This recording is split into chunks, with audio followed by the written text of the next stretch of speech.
Bien, iniciamos una nueva media hora de conversación acá en Chilena FM y como siempre lo hacemos con el profesor Juan Campino Bunster, director del Parque de la Ciencia, a quien afectuosamente saludamos. ¿Qué tal, Juan? Bienvenido como siempre a nuestro programa de radio. Hola Luis, ¿qué tal? Tú sabes que venir a tu radio es realmente un agrado. Bueno, durante distintas, digamos, programas, distintos espacios que hemos tenido cada sábado a la mañana, hemos estado muy dedicados a analizar diversos periodos de la historia, desde que el hombre existe hasta ahora. Y hemos ido recorriendo distintos sitios. La semana pasada hablábamos de la importancia de la imprenta. Hoy día nos quedamos y queremos abordar precisamente otra época como es el Renacimiento. Así que sería muy bueno hoy día entonces, Juan, poder hablar acerca del Renacimiento, cuánto impactó, ¿no es cierto?, en la historia de la humanidad y qué cosas nos deja el Renacimiento, que incluso hay cosas del Renacimiento que están vigentes hasta hoy día. Así es.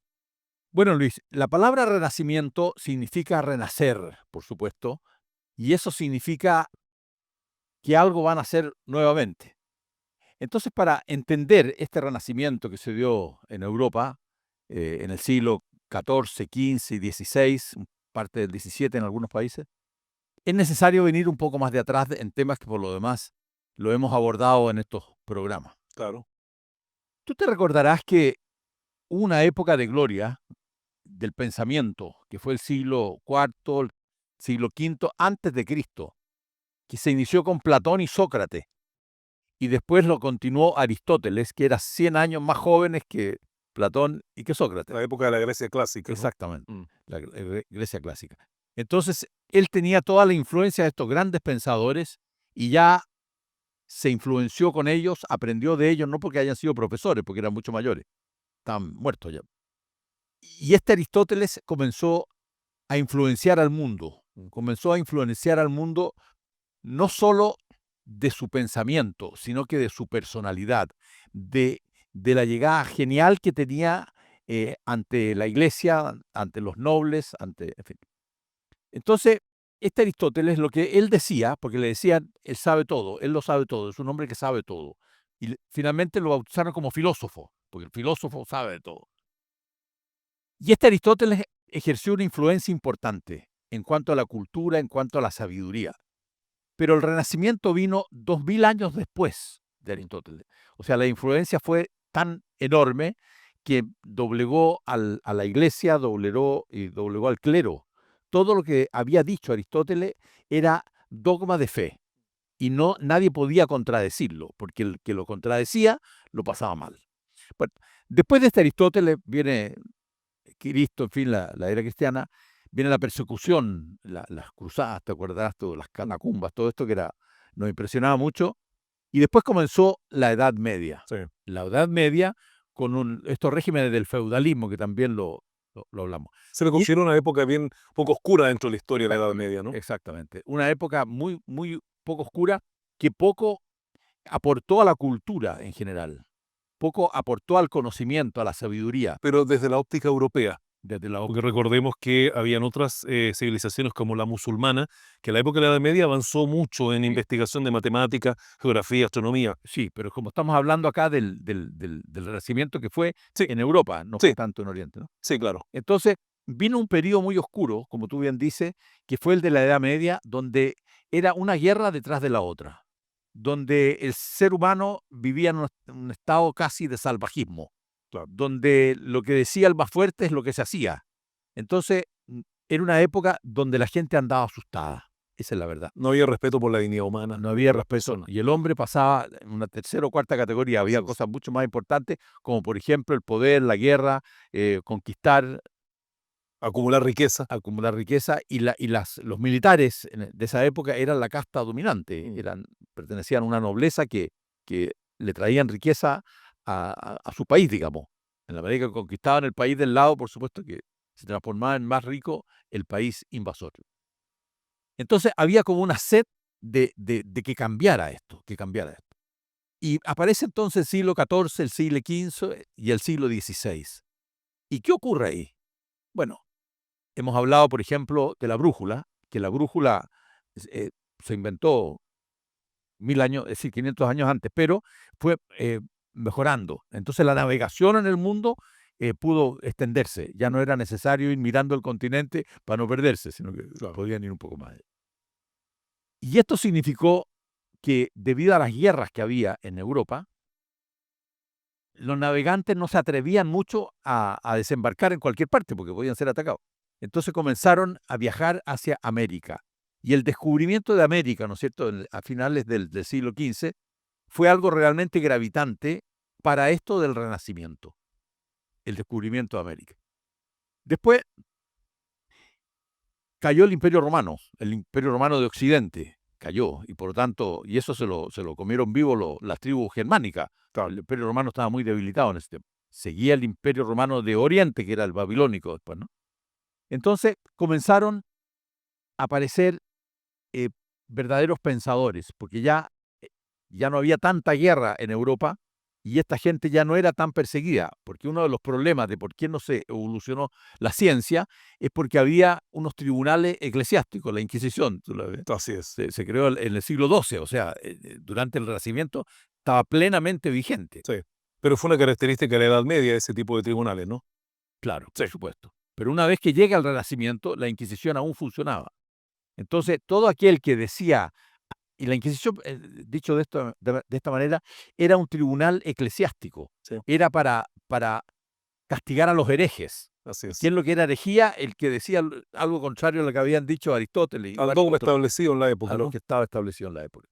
Entonces, este hombre comienza, el ser humano, digo, a perderle un poco el miedo al sistema que había, porque el feudalismo ya se termina en el siglo XIV, en el siglo XV. Y ya comienzan un periodo de transición hacia el modernismo. Eso es lo que es el Renacimiento.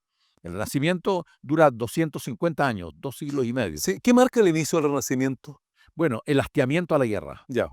Seguían las guerras, evidentemente, ¿no? Pero ya había un rechazo absoluto y que comienzan los reinos a interesarse con esto de la cultura. Y aparecen los mecenas.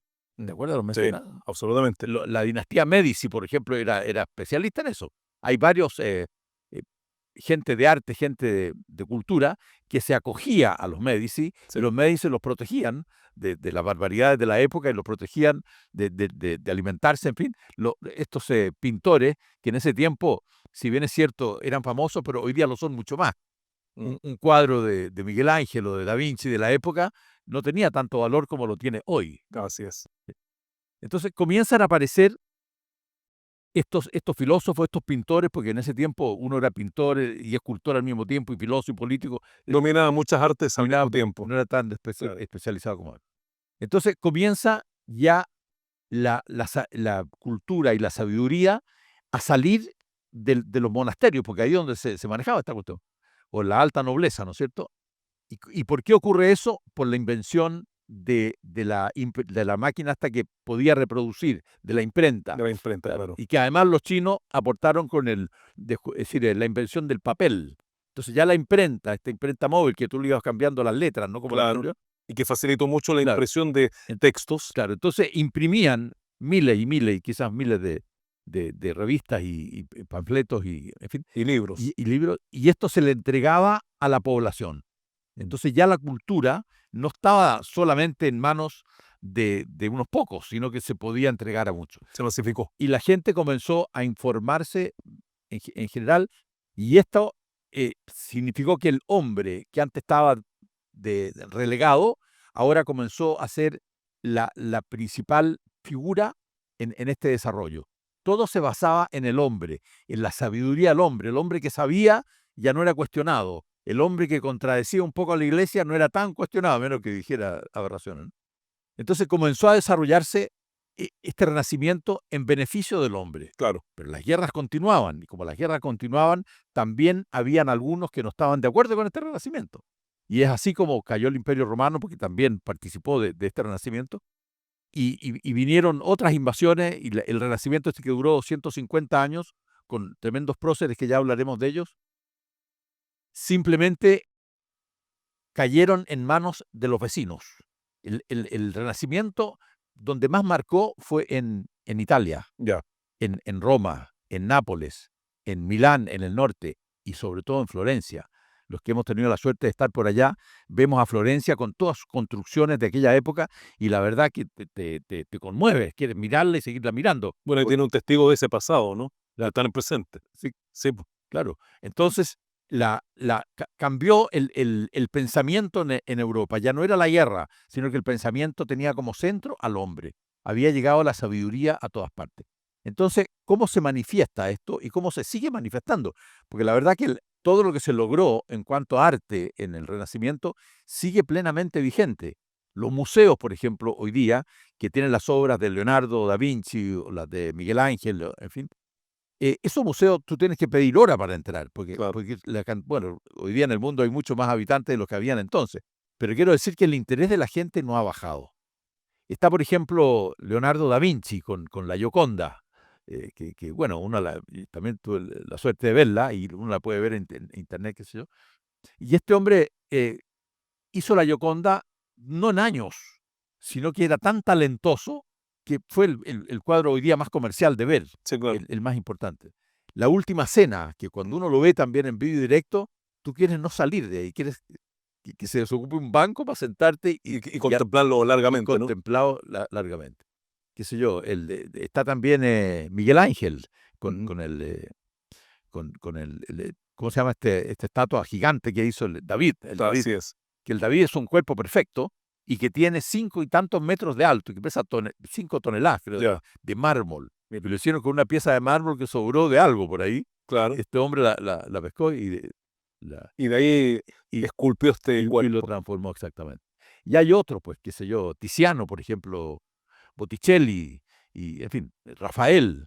Están ellos como en la historia de la cultura del mundo. Sí, simultáneamente se da el hecho de que aparecen muchos artistas famosos que se juntan como en la misma época. Eso es lo que le da esa importancia al Renacimiento. Claro, eso es porque existían los mecenas. Claro, y que potenciaban eh, que los artistas se perfeccionaran y pudiesen perfectamente realizarse en sus obras, ¿no? Por supuesto. Ahora, cuando uno habla de los mecenas, habla de dinastías, Sí, que vendrían siendo, en fin, por comparación, como las congregaciones hoy día, mm, los Opus Dei, qué sé yo.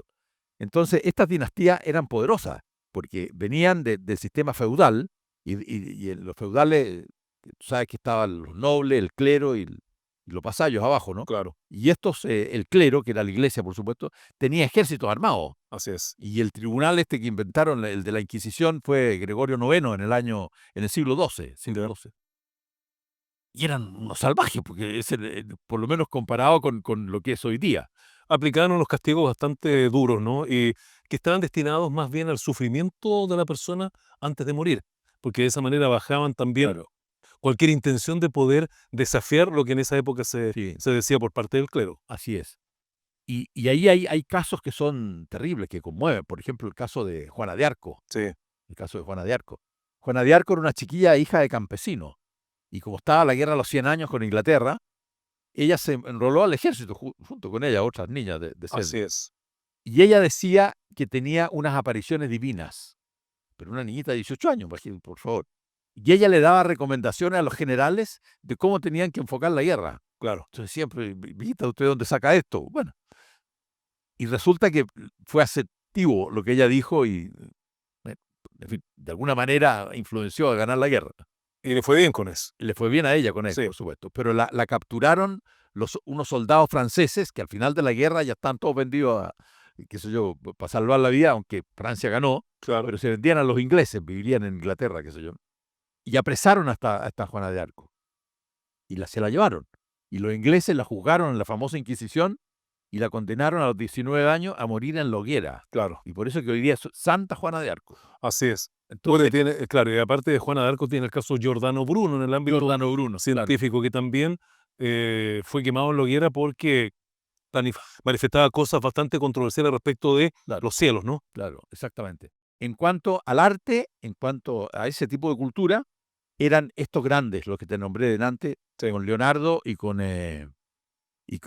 Miguel Ángel a la cabeza, diría yo. claro. ¿Y cómo es posible que después de 500 años sigan siendo las obras más notables del mundo? Es lo que te decía, sigue vigente.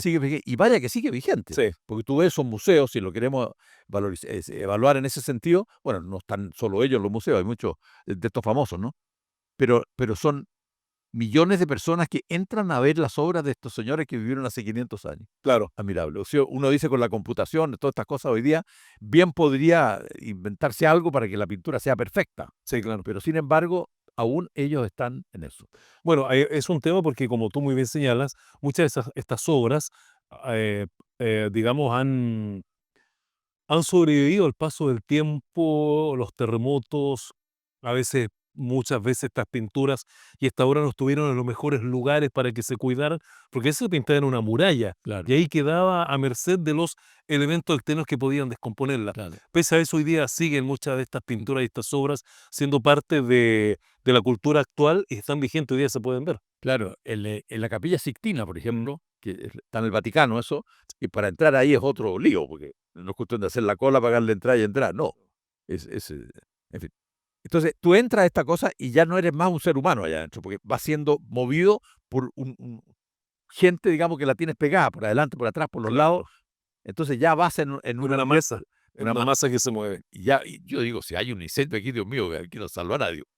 Bueno, pero el hecho es que uno camina por esta calle, que no es chica, te Mm, demora una hora en recorrerla, ya, muy lentamente, y tú ves todos los cuadros que están dibujados por este Miguel Ángel en el cielo de la Capilla claro. Sixtina.